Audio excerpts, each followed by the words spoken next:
रास्ता मुस्कानें झूठी है, पहचाने झूठी है, है छाई फिर भी है तन्हाई। ये कुछ साल पहले की बात है, जब मैं फिलाडेल्फिया के यूनिवर्सिटी ऑफ द आर्ट्स में अपनी सेकेंड ईयर की पढ़ाई कर रहा था। मेरा रूममेट का नाम कारा था।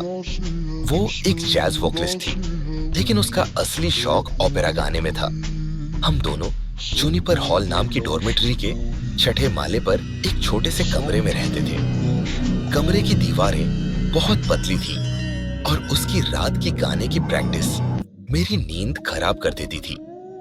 कई हफ्तों तक सही से न सो पाने के बाद मैंने उसे मना लिया कि वो अपनी लेट नाइट प्रैक्टिस को म्यूजिक स्टूडियोज में करे, जो मीरियम थिएटर बिल्डिंग में एक ब्लॉक दूर था।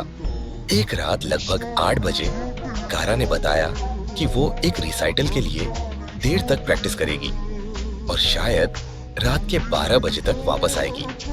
मैंने सोचा, वाह, इसका मतलब आज मैं जल्दी सो पाऊंगा।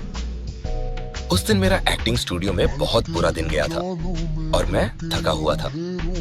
मैंने जल्दी से ग्रिल्ड चीज और सूप बनाया, खाया और सोने की तैयारी करने लगा।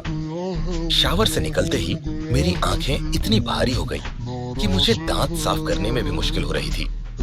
मैंने अपने पायजामे पहने, टॉप बंक पर चढ़ा और तकिए पर सिर रखते ही सो गया। यहाँ पर कमरे का लेआउट समझाना जरूरी है।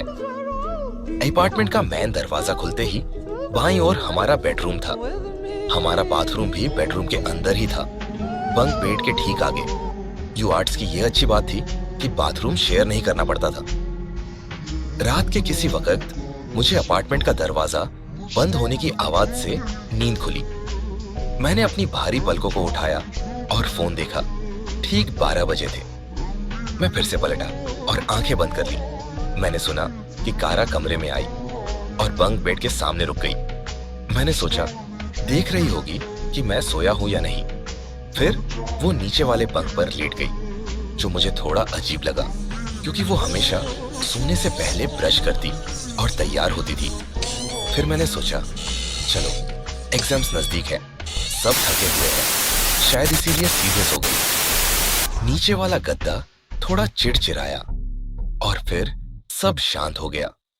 मुझे उसकी सांसों की आवाज तक सुनाई नहीं दे रही थी।